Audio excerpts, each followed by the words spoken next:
tengok dengan lebih lanjut, proses ultraturasan berlaku di bahagian glomerulus. Kawasan kapilari darah ni namanya glomerulus. Okay, dan hasilnya dituras ke dalam ruang kapsul Bowman. Ultraturasan berlaku disebabkan salur darah yang masuk ke dalam glomerulus ini dengan salur darah yang keluar dari glomerulus mempunyai saiz yang berbeza. Salur darah yang masuk namanya arterioafferent berdiameter besar. So, ruang sini besar. Tapi arterioefferent, E for ending, diameter dia lebih kecil. Ini menyebabkan darah akan, bila dia gerak masuk di dalam sini, dia susah nak keluar. Jadi tekanan di sini menjadi tinggi. Tekanan hidrostatik menjadi tinggi. Bila tekanan ini menjadi tinggi, sebahagian kandungan dalam darah akan terturas keluar dari bahagian glomerulus ke dalam kapsul Bowman. Jadi proses ini namanya ultraturasan. Ultraturasan berlaku kerana saiz arterioafferent lebih besar berbanding saiz arterioefferent. Salur sini sempit dan menghasilkan kawasan bertekanan tinggi dalam glomerulus. Jadi apa bahan yang akan terturas dari glomerulus ke dalam kapsul Bowman semasa ultraturasan?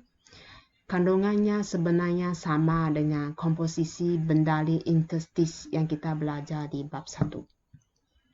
Cuba recall balik bab 1. Bagaimana pembentukan bendali interstis berlaku? Di mana bendali interstis? Di bab 1 kita belajar yang dalam salur darah, jantung pam darah keluar dari arteri. Lepas tu pergi ke kapilari. Sebab kapilari ni dia lebih sempit.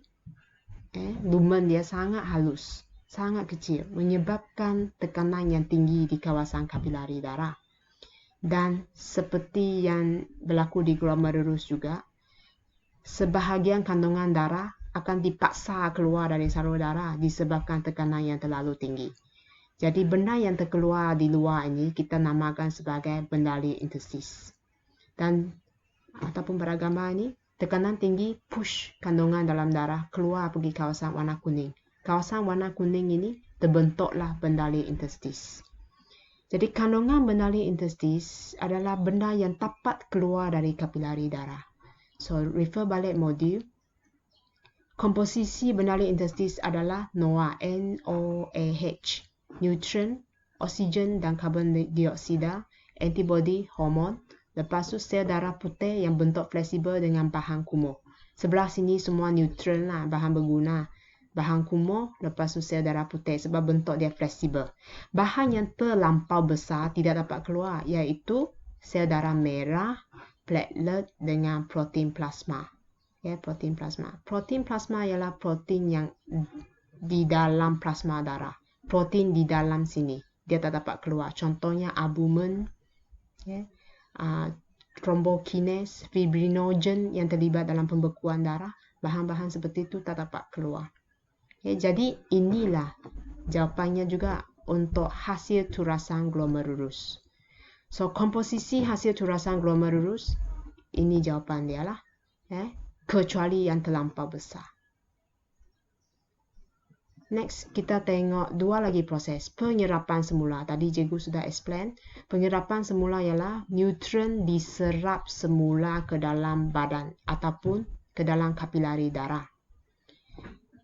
Biasanya di bahagian sini, 100% glukosa dan asid amino mesti diserap balik ke dalam badan kita. Kalau tidak, glukosa akan bergerak di sini dan keluar sebagai air kencing. Kalau banyak glukosa dalam air kencing, diabetes. Asid amino iaitu protein pun mesti diserap 100% di sini. Kalaulah ada asid amino yang terkeluar dari sini, maksudnya ginjal kita bermasalah. Jadi ujian air kencing diguna untuk mengesan adakah ginjal seseorang itu sihat. Kalau dikesan asid amino di dalam air kencing, maksudnya orang ini adalah mempunyai masalah penyakit ginjal. Jadi that's why dia mesti diserap guna pengangkutan aktif. Tidak seperti yang kita belajar di form 4 bab 3, glukosa dan asid amino ni semasa di sel dia menggunakan resapan berbantu. Tetapi semasa penghasilan urin, dia mesti diserap 100%. Jadi mesti dibuat secara aktif menggunakan pengangkutan aktif. Garam pula dia boleh guna resapan berbantu ataupun pengangkutan aktif. Air seperti biasa guna osmosis lah. Rembesan pula ialah proses menyingkirkan bahan kumuh dari badan ataupun kapilari darah ke dalam tubuh rena. Tubuh rena ini ialah tubuh belingkar distal. Apa maksud tubuh rena? Sebelum ni kita belajar tubuh belingkar proksima, liku Henry, tubuh belingkar distal dan tubuh pengumpul. Tapi sekarang muncul perkataan tubuh rena. Tubuh rena merujuk kepada semua tubuh di dalam nefron. Maksudnya 4 kawasan ini. 1, 2, 3, 4. Yang 4 ini ialah tubuh rena. So, rembesan hanya berlaku di kawasan ini, di mana bahan kumuh iaitu urea, asid urik dan amonia mesti disingkirkan semua dari badan. Sebab bahan ini bertoksik, so mesti guna pengangkutan aktif. Darah, alkohol dan bahan toksik lain otomatik dia akan meresap secara resapan ringkas. So, ini gambaran tentang huraian yang cikgu berikan tadi lah. Keluar dari tubuh rena, keluar mesti pergi ke badan ataupun kapilari darah. So, ini adalah proses penyerapan semula. Di sini semua glukosa dan asid amino mesti diserap. Air pula diserap secara osmosis dan bergerak perlahan-lahan, dan di sini masih ada proses penyerapan semula air. Bermaksud di kawasan sini tadi tak adalah 100% diserap, mungkin adalah contohnya 20% ke diserap, sampai sini berapa peratus lagi diserap. Lepas tu di kawasan sini serap sikit lagi dan akhirnya masih ada baki air yang keluar sebagai air kencing. Tapi glukosa dengan asid amino berbeza, dia mesti 100% serap. So, nanti kesannya air kencing memang tak ada glukosa dan asid amino lah.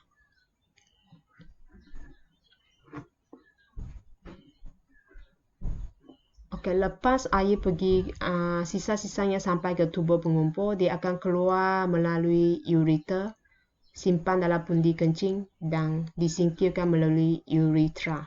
Okay, seperti yang diberitahu sebelum ini lah dalam video sebelum ini. Itulah proses penghasilan air kencing.